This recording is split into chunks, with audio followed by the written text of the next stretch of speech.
Good afternoon. Today I'm going to start by talking about something that's extremely scary. So I hope you're prepared for this.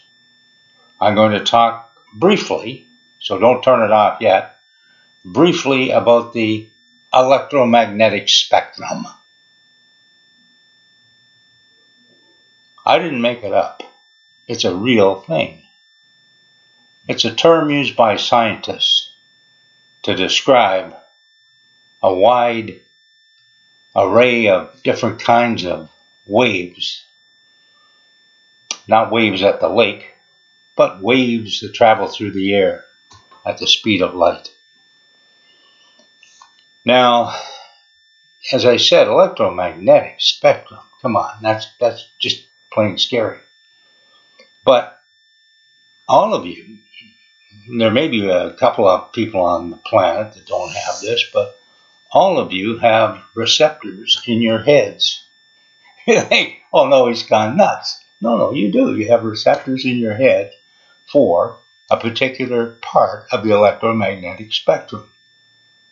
The retinas in your eyes. Okay, part of the spectrum you're very familiar with.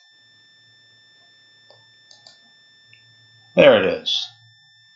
You can see it now. It runs from the ultraviolet at the one end of the visible range down to the infrared at the other end of the visible range. That's what enables you to see things and to see the colors of things, unless you're colorblind. But really, it's amazing, isn't it? You have receptors, the retina, in your eyes, which allow you to receive electromagnetic radiation. You're probably saying, why is he going on about this? Well, I'm going on about it because just before I started the show today, I'm getting close to the end of my 34th book in the Joel Franklin mystery series. And Joel has a particular ability that enables him to contact certain essences or ghosts. And I believe it's connected to electromagnetic radiation, waves of some kind. That'll gradually unfold, but that's all I'm going to say today about it. If I was to try and talk about it all at once, why I would even forget what I was saying and I wouldn't understand what it was. But we'll gradually get there. So for now, just be happy that you have those receptors in your eyes. Okay, I'm going to just briefly recap what's happened in the story so far. We know there was a body found in the bush, and we know that Chief Petrovic of the Chaseford, aka Stratford Police, had to call in a detective from London, a Detective O'Neill, and he's proved to be very clever and very good, and they've already found some clues. And then one of the constables went over to the municipal building and found out who owned the property, and it turns out that the owners of the property is the family of a former and deceased member of Parliament, and that woman named Ruth lives in Ottawa. So Chief Petrovic contacted Assistant Chief Rutherford in Ottawa, and we start today with Rutherford meeting with Ruth Carter. So I'm going to read some of this, so I have to turn and look at my teleprompt screen here. And this is now Saturday, May the 26th that I'm reading. And when Rutherford arrived at the Carter home, he was greeted at the door by a woman wearing a nurse's outfit. She introduced herself as Bella Frankel. Chief Rutherford, I presume, she said. Please follow me to the living room. Mrs. Carter will receive you there. This is quite a nice house, I guess. Rutherford momentarily enjoyed the promotion. He wasn't really a chief, but he would accept being called that. And he wasn't going to correct Nurse Bella. So Bella led him into the living room, and there he met Mrs. Carter. Ruth was close to 80 years old. She was dressed nicely, but seated in a wheelchair. She had invited him to sit down and said tea would be served presently. So he sat down, and she said, "I'm happy to have your company today, but I'm a little short-handed. My daughter Louise usually plays host, but no matter, Bella is extremely capable." And Rutherford, of course, didn't say anything for a moment, and then he said, "Well, thank you for allowing me to visit you on Saturday. I'm sorry you're short-handed, but these cookies on the plate here look very good, and they smell very tempting." Mrs. Carter went on to explain that her daughter Louise lived with her.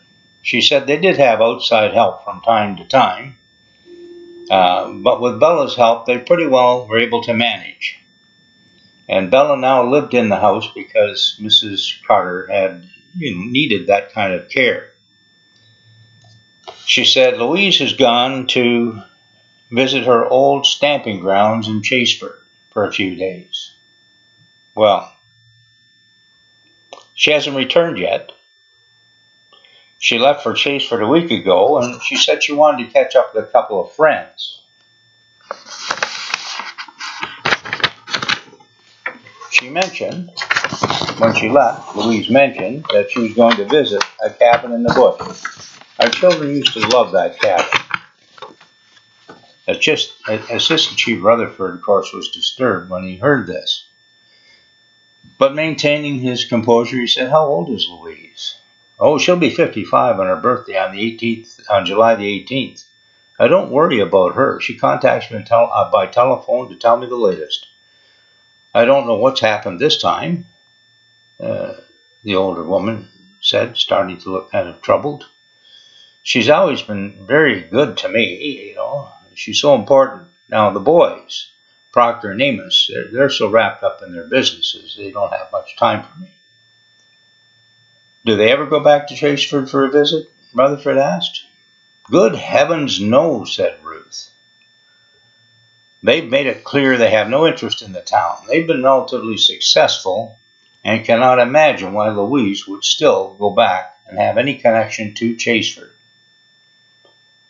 After those revelations, Chief Rutherford wasn't too sure what to say next.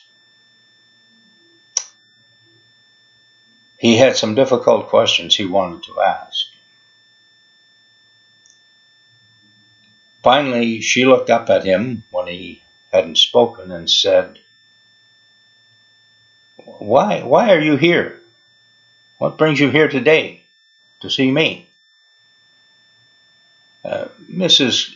Carter, I was contacted by the Chief of Police in Chaseford yesterday. He contacted me because he's investigating a crime that happened in the bush on the land that you own near Goshawk." Mrs. Carter looked away and said, What kind of crime?" Well, Chief Petrovic contacted me because he'd found a body in the cabin in the bush." Well, Mrs. Carter put her head down and started to weep. "The chief hasn't been able to identify the body yet," Rutherford said. It's an isolated location, and it was only yesterday the chief was able to determine that your family owned the land. Chief Petrovic from Chaseford asked me if I would come and speak to you."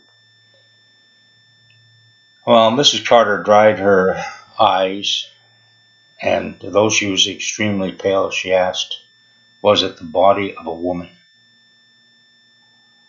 Yes, a woman probably in her 50s, said Rutherford.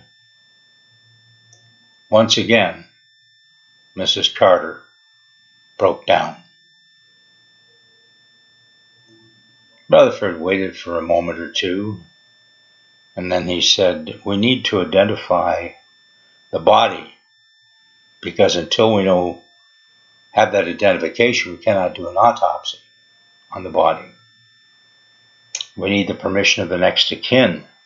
Would you or a member of your family be able to come to Chaseford on Monday, a couple of days from now, if possible?" "Well, I don't think I'm well enough to travel," said Mrs. Carter. "And Louise's brothers are not always easy to contact. They don't get along with Louise and I.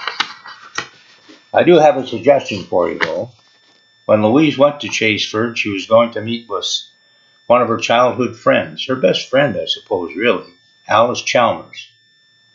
They've visited back and forth since they were teenagers.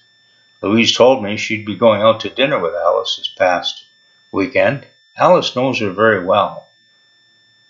Would Alice serve as someone to identify the body?" Chief Rutherford thought for a moment and said, "Under the circumstances, I think Alice Chalmers would be a suitable choice. I'll contact Chief Petrovic later today and give him Alice's name. I'm sorry to have brought you this news. We won't know for certain whether your daughter was the victim or not until she's been identified. Then you'll be contacted immediately. If it is Louise, I'd like to be able to tell Chief Petrovic that you're agreeable with holding an autopsy." Ruth Carter rang a small bell, and Nurse Bella came into the room. She noted how pale Mrs. Carter was, and as she stood there, Ruth Carter said, "I most certainly will approve an autopsy. I know, Chief Rutherford, this has not been easy for you either. I appreciate the fact that you visited with me and took care in the way that you explained the situation. Now, if you don't mind, I need to retire for a while. Bella, please show Chief Rutherford to the door." So that ended the visit. And that night, as Rutherford had promised, he phoned Chief Petrovic. So Saturday evening, Chief Petrovic found out and knew that he was going to have a busy Monday. And we're going to read you a little bit about that too. He was a little concerned about his busy Monday. He knew he had to be organized because at 9 o'clock in the morning, he had a meeting with Detective Gerald O'Neill, who would be coming back in from London. And of course, O'Neill wouldn't know what had transpired, so he'd have to be brought up to date. He also wanted to talk to the coroner, Dr. Frank Whittles, and he needed to contact Alice Chalmers so that she could come and identify the body. There were also some other local police matters that he had to deal with. So he was a little concerned about his Monday morning, but he just thought of it this way: I'm lucky. I can get a week's work done today. Well, it seems like a lot. So he got up about 6 in the morning, and he went and had a big breakfast down at Mabel's Diner. He had, as usual, bacon and eggs, a couple of pancakes with maple syrup, and he washed it down with 2 cups of coffee. Mabel was used to seeing the chief early on Monday morning. The diner wasn't too busy at that time, and it always gave Mabel an opportunity to ask if there was anything new on that body that had been found in the woods. Chief gave the standard reply. He said he had no comment to make at this time. He told her it was far too early in the investigation to say anything. Too many loose ends. So once he'd done that, he went back to his breakfast, and suddenly Frank Whittles, the doctor, coroner, appeared at him beside him on the counter. And he wanted to know if there was anything new. Well, he had to give him that information, but he had to do it quietly. So because there were other people around, for the next few minutes, they talked about baseball. Almost everybody in the area was either an Indians fan or a Detroit Tigers fan. This was long, long before the Blue Jays. It wasn't a particularly good year for either of those teams, so they spent most of the time telling each other how much they hated the Yankees. And they hoped that, Philadelphia Athletics had a pretty good team this year. They hoped maybe they could usurp the Yankees. So that took care of their meeting in the cafe, or the diner. So when the chief got back to his office, Gerald O'Neill, the detective from London, had appeared. He brought him up to date. He'd already spoken to Frank Whittles. And the next thing to do was to have Alice Chalmers come in to do the identification of the body. So there was lots going on. And so the next part of the story will be a little bit about Alice Chalmers. Anyway, that's it for today. We talked about the spectrum, and I hope you enjoyed this session. There's lots more to come.